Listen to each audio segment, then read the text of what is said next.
बड़ी बड़ी इमारतें दिख रही है। रास्ते अब सुनसान बन चुके हैं क्योंकि यातायात अब आकाश के माध्यम से हो रहा है। साल 2050 से ही हर एक इंसान के पास फ्लाइंग कारें मौजूद है, पर ये कारें पेट्रोल या बिजली पर नहीं चलती है।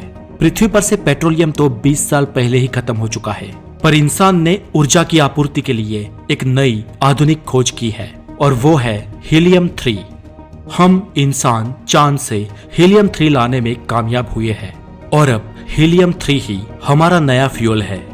पृथ्वी के आसपास बहुत सारे स्पेस स्टेशंस और अंतरिक्ष होटलें खड़ी है और इंसान अब एंटरटेनमेंट के लिए वर्चुअल रियलिटी का उपयोग करता है।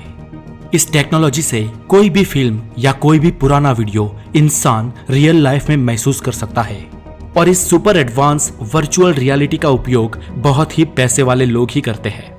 इसके लिए इंसान के दिमाग में एक छोटा सा हॉल करके उसके अंदर न्यूरो सेल्स फिट किए जाते हैं और इन न्यूरो सेल्स के माध्यम से किसी भी वर्चुअल फिल्म को या अपने खुद के पुराने वीडियोस का इंसान उसके वास्तविक रूप में अनुभव कर सकता है। सिस्टम अब बहुत एडवांस बन चुकी है। बाइनरी कंप्यूटर्स को तो सालों पहले श्रद्धांजलि दे दी गई थी। उसके बाद क्वांटम कंप्यूटर्स ने सालों तक राज किया और फिलहाल सुपर क्वांटम कंप्यूटर्स का जमाना है। मोबाइल फोन्स भी अभी खत्म हो चुके हैं और अभी हाथ और अंगूठे पर लगाई चिप्स के जरिए इंसान एक दूसरे से बातें कर सकते हैं। अगर कोई ऑनलाइन शॉपिंग करे तो ड्रोन के माध्यम से बस 10 मिनट में वस्तु उसके घर पहुंच जाती है। इंसान ने आमतौर पर मजदूरी वाला काम सालों पहले करना छोड़ दिया था और अभी इंसान का काम सुपर रोबोट्स कर रहे हैं और मशीनों की इस दुनिया में इंसान अकेला पड़ गया है। और ऐसा ही एक अकेला इंसान है जॉन रॉबिन्सन। ये जॉन रॉबिन्सन यानी आज की इस आधुनिक दुनिया का सबसे अमीर इंसान। सुनता लो कोई नहीं भाई, पैसे मैं दे दूं। जरा देखिए किवें बैठे ने आज फिर महफिल लगी लगती है ना ओ यार, हुण आ रहा ले, ते आज जाया, सारी जाया। गल नवेड़ दी तो पक्का हाँ भाई, ਤੇ ਸਾਨੂੰ ਇੰਨਾ ਟਾਈਮ ਹੋ ਗਿਆ ਇਕੱਠਿਆਂ ਨੂੰ, ਕੀ ਸੋਚਿਆ ਗਿਆ ਬਾਰੇ?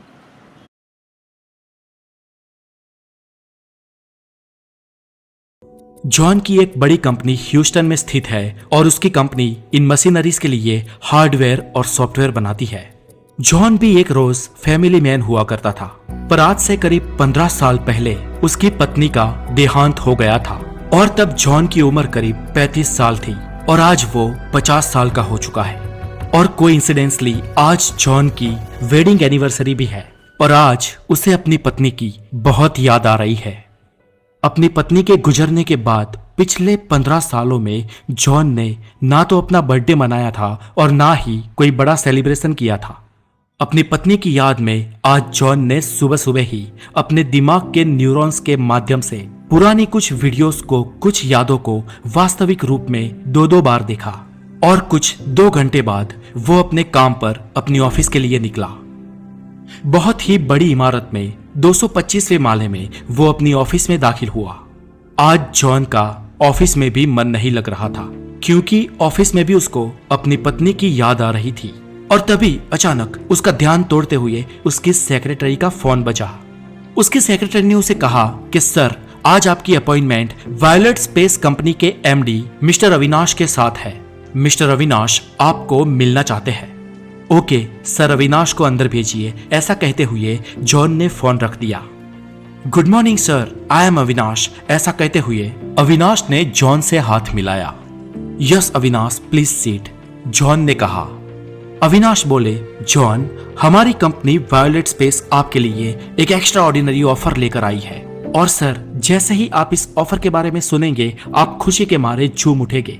यस मिस्टर अविनाश, आपकी कंपनी वायलेंट स्पेस ही है जिसमें मेरी पत्नी रोजी काम करती थी, इसलिए आज मेरी दुखद यादों को ताजा कराने के लिए और ऊपर से मुझे झूम उठाने के लिए आपका धन्यवाद। जॉन तिरछी नजर करते हुए कटाक्ष में बोला, अरे नहीं सर, ऐसा नहीं है। रोजी मैडम सिर्फ हमारे ही नहीं लेकिन दुनिया की सबसे बड़ी 25 कंपनियों के साथ भी काम करती थी और दरअसल अगर मैं सच कहूँ तो ये सारी कंपनियां आपकी पत्नी जैसी होनहार महिला के साथ जुड़ी थी।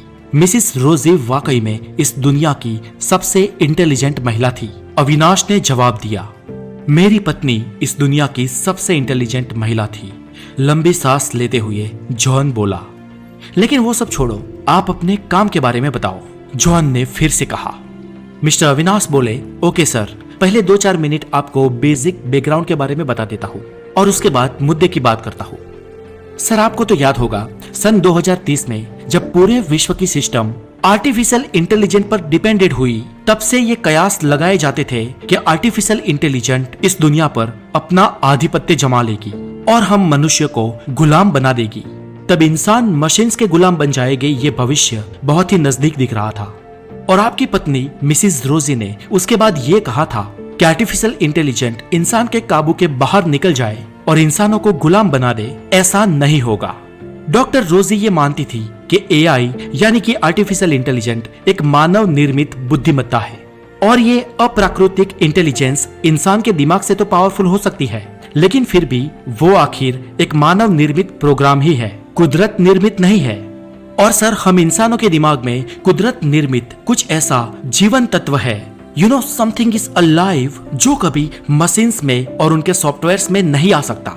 ये कुछ ऐसी बायोलॉजिकल जीवन ऊर्जा है जिससे मशीन्स हमेशा ही अछूते ही रहेंगे और इसलिए एआई कभी भी इंसान के काबू के बाहर नहीं जाएगी। सर, आप तो जानते हैं कि कई लोगों ने रोजी मैडम का विरोध किया था, लेकिन आज हम 2070 के साल में जी रहे हैं और इतने सालों बाद भी आज हम ये देख पा रहे हैं कि आर्टिफिशियल इंटेलिजेंस हमारे काबू में है और आज रोजी मैडम सही साबित हुई है। सर, हम इंसान अपनी बुद्धि से इतने विकसित हुए हैं और हम रोबोट्स और मशीन्स पर आधिपत्य जमाने के लिए ही जन्मे हैं। इसलिए सर, हमें कुछ नियमों में अब छूटछाट लेनी चाहिए और हमारी आज की टेक्नोलॉजी को और ज्यादा विकसित करना चाहिए। हमने आज तक ब्रह्मांड को समझा है, कई सारी चीजें डेवलप की है और उनमें प्रोग्रेस कर ली है, लेकिन सर आज भी हम मृत्यु पर विजय नहीं पा सके हैं और अब वक्त आ गया है कि हम मृत्यु